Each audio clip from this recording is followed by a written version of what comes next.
I hope this video helps. Please check out the playlist: Evidence for Christianity, Evidence for the Bible, End Times, and the Book of Revelation.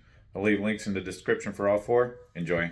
Don't make any comments about how messy it is. I was in the process of cleaning it, and that's when I discovered the problem, so deal with it.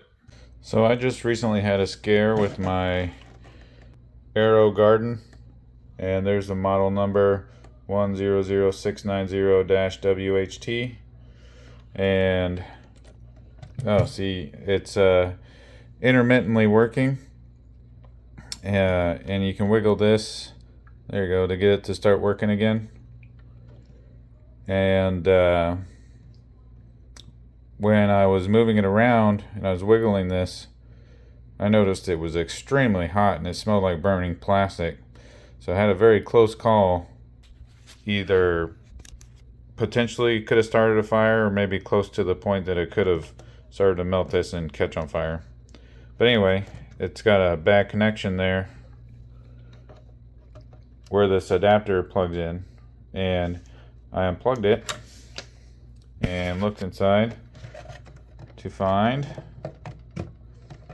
that there was a loose part in there. So there's where the plug goes in. Alright, so there's the loose piece.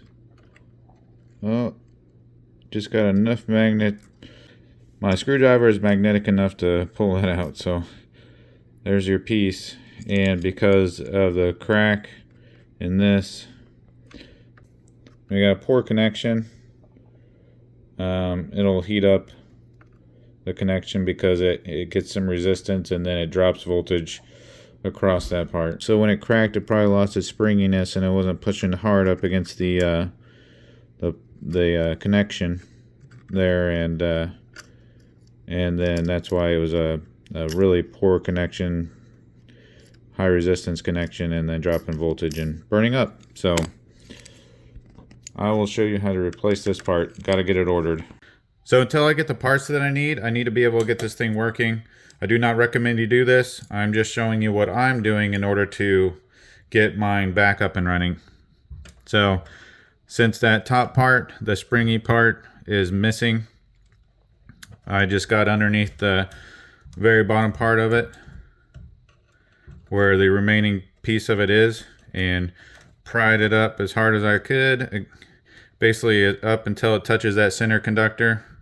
So I got a little flat screwdriver up under it, pried it up so that it would basically be up high enough to make contact with the outside of this, and have enough pressure on there to maintain the connection so that it doesn't get hot there anymore. So I did that, and as you can see, if you get it in there right, it might be, if you get it done right, it might be hard to get in.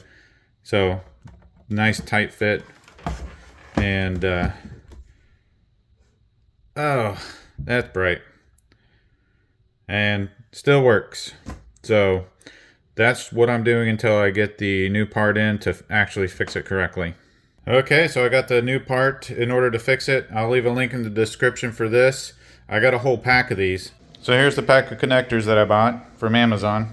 So basically I only need one half of this, which is this end here, and then as you can see, I can plug the adapter into this, and what we're going to do on the inside is cut off the old plug, and then put the wires into here, and then I'll show you how to do all this. I was not able to find the actual part that is in here in order to, replace it with the exact same part, because I couldn't find it anywhere. Anyway, so I'll show you what I do to make it work. Alright, so here's the back of the AeroGarden. Go ahead and unplug your water pump from the base, and then take the water tank off. Alright, now we have some screws to take out, and then we'll be able to get to this. Let's start taking it apart. You got these rubber feet. There's 4 of them. Get a little tiny flathead screwdriver and pop these out.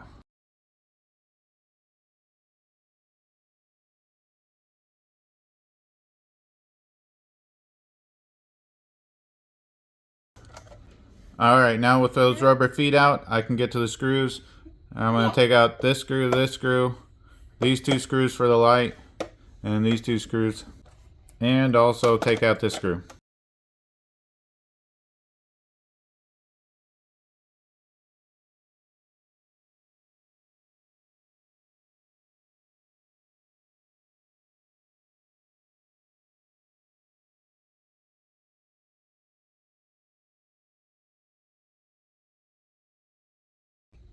There you go, Rendell.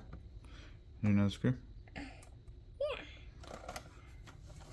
So with those screws out, this light will pop up like that, and it kind of, then you can twist it to get it out all the way. What are you doing?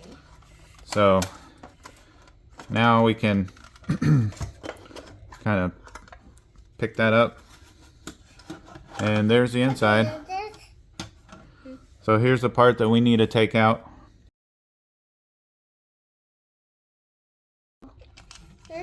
Here you go, Rendell. Here's a screw.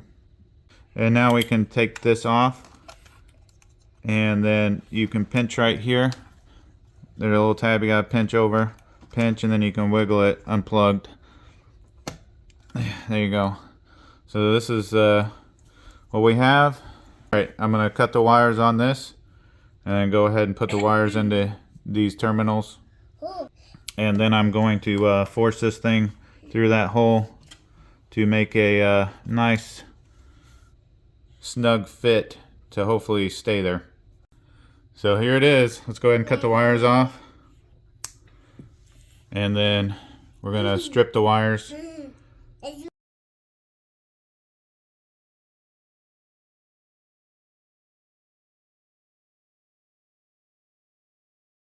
Alright, now that we have the wires stripped, the red wire is a positive, and this thing, if you can't see it, has a positive right there and a negative.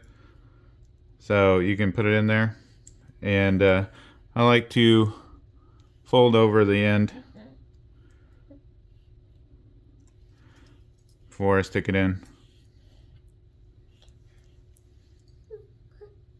I got it. When you put this in there, you need to make sure that the insulation is not inside there and getting pinched, because it will prevent it from making a good connection. Alright, that side's done. Put in the negative.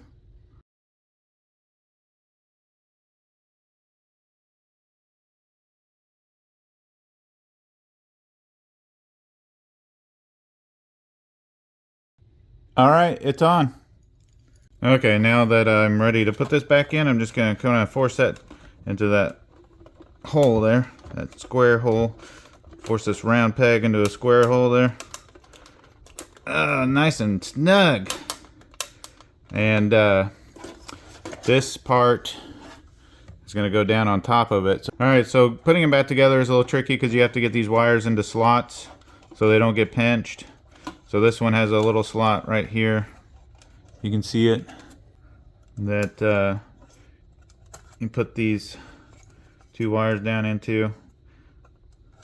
And then this one goes right over here actually. And then this one goes right here for the light. So I gotta swap the placement of those 2.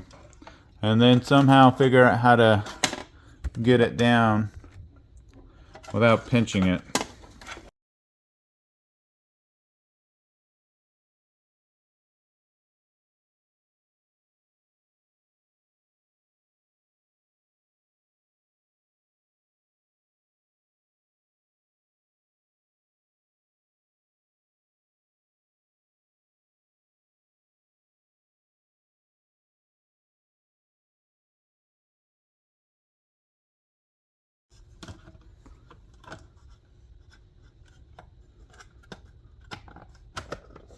Got it.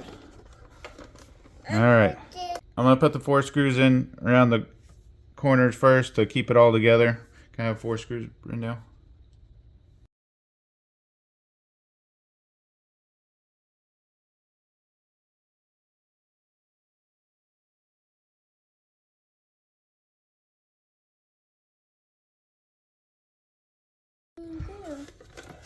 Alright, now that that's back together, you got to be able to put this down in there without pinching the wires on anything there. So shove your wires down in there. You want to kind of shove them somewhere out of the way, I guess. So I'm going to shove them back that way.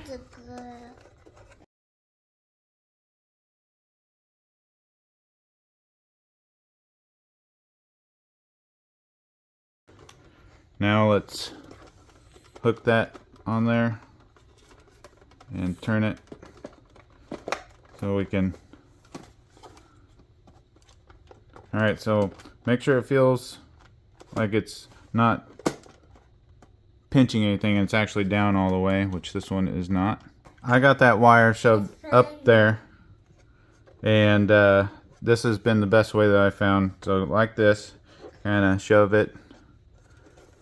It's going to be hard to show you all this, but see the wire, what kind of where it's going in. Then hook that.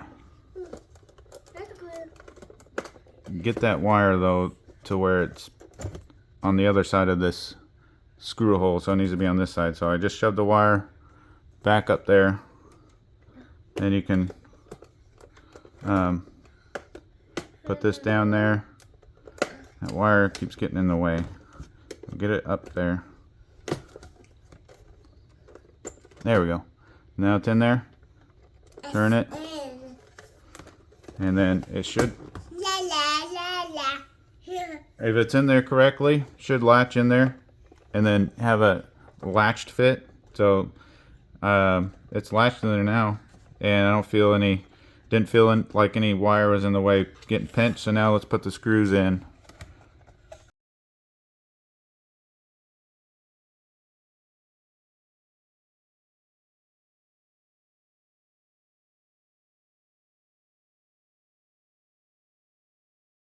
Alright, don't forget to put your rubber pads back in.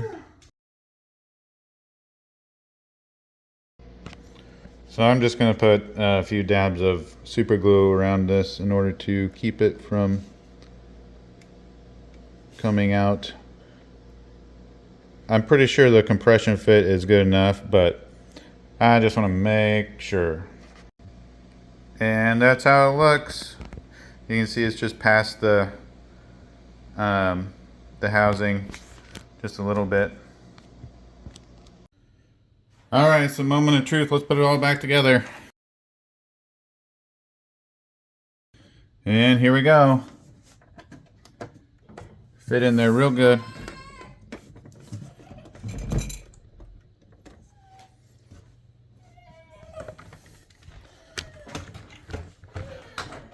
And there you go, it's running. Woohoo! It's all back together and working great. If you have any questions, just leave them in the comments. And if you want to connect with me, I have a public group on MeWe called Share Your Trade. I'll leave a link in the description for that. And if you want to support my channel, just join Robinhood through a link that I'll leave in the description, and we'll both get a free stock. Thanks for watching.